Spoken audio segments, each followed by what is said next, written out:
Movie की शुरुआत में हम देखते हैं कि ताइजू एक जुनूनी पुरातनवादी इंसान है जो अपने सारे काम बहुत ही जुनून से करता है। वो अपनी जिंदगी एक ढंग में जीना पसंद करता है। ताइजू सुबह खाने में बिल्कुल 135 कैलोरीज खाता है और सभी चीजों को ठीक उसी जगह पर रखता है जहां होनी चाहिए, यानी कि वो डिसिप्लिन का बहुत ही पक्का है। अब ताइजू अपने कपड़ों में जितने भी धागे होते हैं उनको निकाल देता है ताकि उसके कपड़े बिल्कुल टिचमिच यानी कि शानदार लगे। पर वो नहीं जानता कि उसको किस बात का जुनून है, क्योंकि इसी जुनून ने उसको जिंदगी में बहुत आगे तक पहुंचाया है, विशेषकर उसके काम में। ताइजू कोरिया की सबसे बड़ी सुरक्षा कंपनी में काम करता है जिसे निस कहा जाता है और उसमें वो एजेंट भी है। लेकिन एक बात है, ताइजू जानवरों को पसंद नहीं करता, उनसे बहुत ही नफरत करता है। एक दिन लिफ्ट की बात है, वो लिफ्ट में होता है और ताइजू एक आदमी से मिलता है जो अपने कुत्ते के साथ होता है। और ताइजू जैसे उसको देखता है बहुत ही अजीब शक्ल बनाने लगता है। ताइजू का सपना सच हो जाता है जब पग कुत्ता जू के मुंह पर पेशाब कर देता है। पग का मालिक ताइजू से माफी मांगता है और उसका मुंह पोंछ देता है और इस बात से वो काफी परेशान हो जाता है। फिर काम पर जब जाता है तो काफी गुस्से में शूटिंग करता है,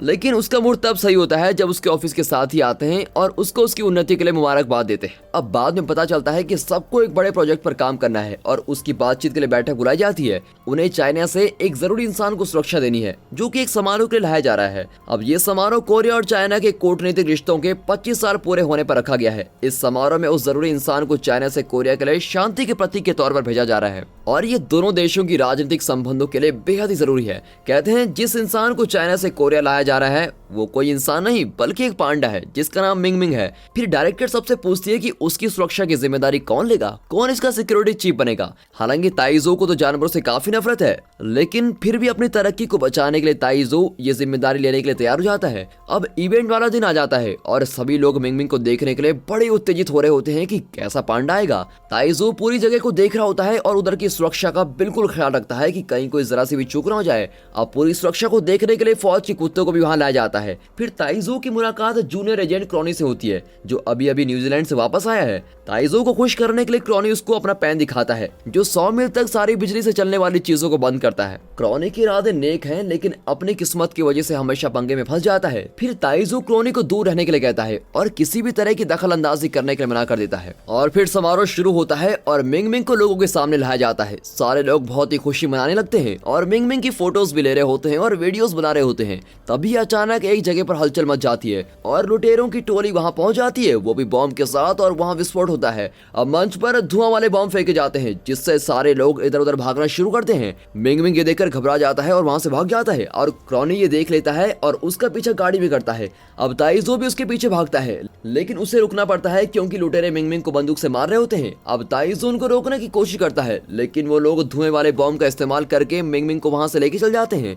ताइजू उनका पीछा करने ही वाला होता है, लेकिन क्रॉनी उसको गाड़ी से मार देता है। क्रॉनी एक बार और साबित कर देता है कि उसका होना किसी अनहोनी से कम नहीं है। फिर ताइजू हवा में उड़ता है और उसका सर नीचे जमीन पर टकरा जाता है और बेचारे को चोट भी लग जाती है। और वैसे ही एक सुरक्षा कुत्ता आता है और ताइजू को कहता है कि इतने गंभीर समय में वो कैसे सो सकता है और उसके ऊपर से छलांग मारकर वैन का पीछा करता है। जब ताइजू उड़ता है तो देखता है कि उसके गले में पट्टा लगा है। अब ये बात सामने आती है कि वो समारोह नहीं था बल्कि एक जाल की तरह उसको यूज किया गया था और ये सिर्फ मिंग मिंग को मीडिया से छुपकर अपहरण करने का एक तरीका था। अब दिखाते हैं कि ताइजू लिफ्ट में ऑफिस के लिए जा रहा होता है। उसकी मुलाकात उसी पब कुत्ते से दोबारा होती है और इस बार ताइजू उसको खुद से बात करते हुए सुनता है। वो कहता है कि वो दोबारा ताइजू पर पेशाब करना चाहता है और ये सुनकर ताइजू सोच में पड़ जाता है और सोचता है कि है क्या। अब वो उसके मालिक से विनती करता है कि प्लीज इसको अपने पास पकड़ कर रखो, इसको छोड़ना मत। अब उसके बाद ताइजू सीधे दुकान पर जाता है और कुछ पौष्टिक खाना और दवाई लेने जाता है। दुकान में जानवरों के सेक्शन पर हैमस्टर ताइजू को कहता है कि उससे वो घर लेके जाए और उसको अच्छा डिस्काउंट भी मिलेगा। तभी आगे चलकर एक कांटेदार चूहा हैमस्टर को नीचे दिखाने के लिए अपनी रीढ़ की हड्डी के बारे में बताता है और कहता है कि हम में से कौन बेहतर पालतू जानवर है। अब ये सब देखकर ताइजू वहां से भाग जाता है और ऑफिस पहुंच जाता है और ऑफिस पहुंचकर ताइजू देखता है कि मछलियां भी उस पर हंस रही होती है, क्योंकि उन्हें लगता है कि ताइजू अपनी तरक्की की उम्मीद लगाए बैठे था और आज वो काम से निकाला जा रहा है। फिर ताइजू डायरेक्टर से पूछता है कि उसने उसको जॉब से निकाल दिया क्या। इस पर डायरेक्टर कहती है कि वो तो एक बेहतरीन एजेंट है, उसको निकालने से कंपनी को नुकसान होगा। और ये सुनकर मछलियां उस कर्मचारी के बारे में बात करने लगती हैं जिसने टैंक में बोगस डाले थे। मछलियाँ काफी ज्यादा आवाज करने लगती हैं, जिससे ताइजो चिढ़ने लगता है और जोर से चिल्लाने लगता है। अब सभी लोग उसको हैरानी से देख रहे होते हैं। फिर ताइजो डायरेक्टर से कहता है कि वो जानवरों से बात कर सकता है और डॉक्टर को लगता है कि उसकी दिमागी हालत ठीक नहीं है, इसलिए वो ऐसी बकवास कर रहा है और इसलिए वो ताइजो को कुछ दिनों के लिए आराम करने के लिए कहती है। अब उसके बाद दिखाते हैं कि ताइजो सीधे चिड़ियाघर में जाता है जहाँ नकली मिंगमिंग को रखा हुआ है। वो नकली मिंगमिंग कोई और नहीं बल्कि क्रॉनी होता है, जो चिड़ियाघर में इसलिए रखा है ताकि लोगों को ना पता चले कि असली मिंगमिंग का अपहरण हो गया है।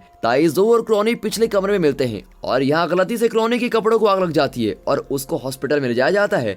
फिर घर जाते वक्त ताइजो को मादा गोरिल्ला कहती है कि उसे पता है कि वीआईपी पांडा कहाँ मिलेगा, लेकिन ताइजो को पहले उसके लिए उसकी पसंद की किताबें लानी पड़ेंगी। फिर ताइजो उसके लिए किताबें लेकर आता है जो नेशनल जियोग्राफिक ने पब्लिश की है। फिर गोरिल्ला उसको बताती है कि उस कुत्ते का नाम एली है जो ताइजो के ऊपर से छलांग लगाकर गया था जब वो नीचे गिरा हुआ था, और एली ने उन लोगों का पीछा भी किया था और उनकी खुशबू को भी पहचान लिया था। ताइजो को अगर एली मिल गया तो वो मिंगमिंग को ढूंढ लेगा और उसी शाम को ताइजो उस घर में जाता है जहाँ जानवर अपनी बहादुरी की डींगे मार रहा होता है। वो कहता है कि उसने कैसे सर्बिया में सैनिकों को बचाया था और वैसे ही ताइजो वहां जाता है। वो ताइजो पर हमला कर देते हैं क्योंकि वो इंसान है, लेकिन ताइजो उनका ध्यान भटकाने के लिए सॉसेज फेंक देता है और अली को लेकर वहां से भाग जाता है। और जब वो कार में होते हैं तो ताइजो अली से पांडा के बारे में पूछता है, लेकिन अली मना कर देता है और मौके का फायदा उठाता है और कहता है पहले मुझे बहुत खाना दो। अब वो दोनों फिर ताइजो के घर में पहुंच जाते हैं। अली उसके घर के अंदर जाता है और ताइजो जगह को साफ करता है। अगले दिन जब ताइजो उठता है तो अपने घर को पहचान ही नहीं पाता क्योंकि अली ने उसके घर को पूरी तरह से खराब कर दिया है और इससे ताइजो अली को डांट रहा होता है। और वैसे ही ताइजो की बेटी सियान वहां पहुंच जाती है, वो भी अपने दोस्तों के साथ। सियान की मां की मौत के बाद सियान और ताइजो एक साथ नहीं रहते हैं और उनका रिश्ता पहले जैसे भी नहीं है। क्योंकि आज सियान का बर्थडे है तो ताइजो ने उसको इन्वाइट किया है और उसको पार्टी के लिए बुलाया है। अब घर की ऐसी हालत देखकर सियान को लगता है कि उसके पापा फिर से उसका जन्मदिन भूल गए थे। ताइजो उससे माफी मांगता है, लेकिन वैसे सियान अली को देखती है और बहुत ही खुश हो जाती है। उसे लगता है कि ताइजो जानवरों के डर से बाहर आ चुका है और उसने अली को पाल लिया है। सियान को खुश देखकर ताइजो उसको सच नहीं बता पाता। अब वो लोग पार्क में जाते हैं और अली के साथ पूरे दिन खेलते रहते हैं। फिर शाम को वापस जाते वक्त ताइजो सियान को गले लगाने की कोशिश करता है, लेकिन सियान उसको रोक देती है और तभी पास में आग को देखकर अली को सर्बिया की याद आ जाती है और वो परेशान हो जाता है। और फिर पूछने पर अली बताता है कि उसको उस इंसान की खुशबू याद है जिसने मिंगमिंग का अपहरण किया था और वो वही इंसान है जिसने सर्बिया में उसके मास्टर को मारा है। अब फ्लैशबैक में हम देखते हैं कि अली एक शर्मिला कुत्ता है, लेकिन जब से उसकी मालिक सूज से मिली थी वो उसके साथ ही रहता था। और एक दिन जब वो दुश्मनों की जगह पर थे, एक धमाके से उसकी मालिक की मौत हो गई थी। अली ने उस पर हमला करने की कोशिश भी की थी जिसने बॉम्ब लगाया था और उस इंसान की एक लात भी निकली थी।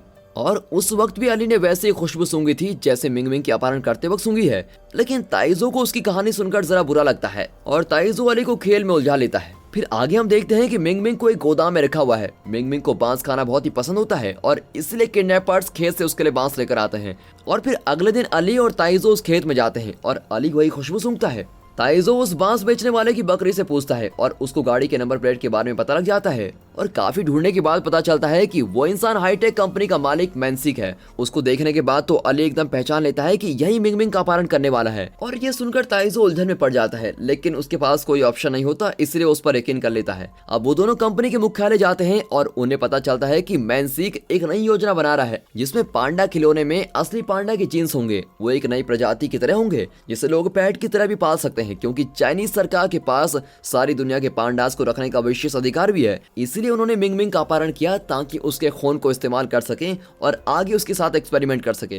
ताइजो मैंसिक पर हमला कर देता है और उसके बॉडीगार्ड्स को गिरा देता है। ताइजो मैंसिक का अपहरण करके एनआईएस के मुख्यालय में लेके आता है, लेकिन गलती से अली को पीछे छोड़ देता है। और एनआईएस के डायरेक्टर ताइजो से पूछती है कि उसके पास क्या सबूत है कि उसने मिंगमिंग को अपहरण किया है।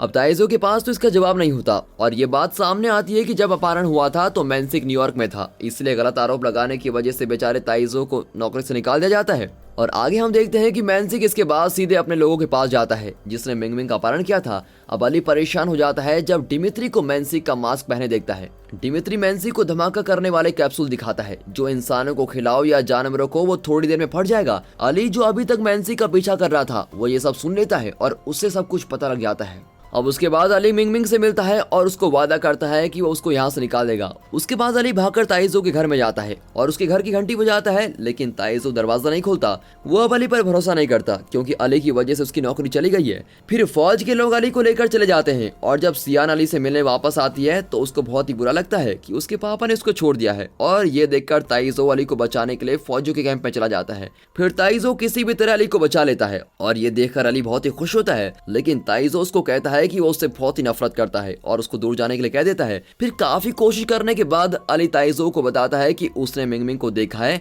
और फिर वो ताइजो को गोदाम लेके जाता है और इत्तेफाक से ताइजो को क्रोनी मिल जाता है जो एक हाइक के दौरान खो गया था। और ताइजो को मालूम होता है कि क्रोनी का होना किसी खतरे से कम नहीं है, इसलिए ताइजो क्रोनी को बाहर ही रहने के लिए कहता है। अब अली और ताइजो किसी तरह गोदाम में घुस जाते हैं। ताइजो बंदूक की मदद से लगभग सभी आतंकवादियों को मार देता है। अब उसके बाद ताइजो और डिमित्री के बीच काफी घमासान लड़ाई होती है। डिमित्री ताइजो को मारने ही वाला होता है, लेकिन अली उसको बचा लेता है और वो दोनों मिंगमिंग को लेकर भाग जाते हैं। अब वो पहाड़ पर चढ़ते हैं और कुछ मदिरा गैलन को नीचे फेंक देते हैं, लेकिन एक मदिरा गैलन में क्रोनी भी नीचे चला जाता है और ताइजो, अली और मिंगमिंग वहां से भाग जाते हैं। और पूरी रात चलने के बाद वो तीनों हाईवे पर पहुंच जाते हैं और डीवा होने के नाते मिंगमिंग लीमो लाने को कहती है क्योंकि वो और वजन कम नहीं कर सकती। फिर थोड़ी देर बाद वो बस में जाते हैं। ताइजो ऐसा दिखावा करता है कि मिंगमिंग पांडा के नकली कपड़ों में एक इंसान है। अब घर पहुंचने के बाद ताइजो अपनी बेटी को बुलाता है और मिंगमिंग से मिलाता है और फिर वो दोनों एक साथ खेलते हैं। गोडाउन में हम देखते हैं कि मैंसिक मिंगमिंग के चले जाने के बाद काफी गुस्से में होता है और वो डिमित्री से लड़ने लग जाता है और फिर आतंकवादी मैंसिक को कैप्सूल खिला देते हैं और रूम में बंद कर देते हैं।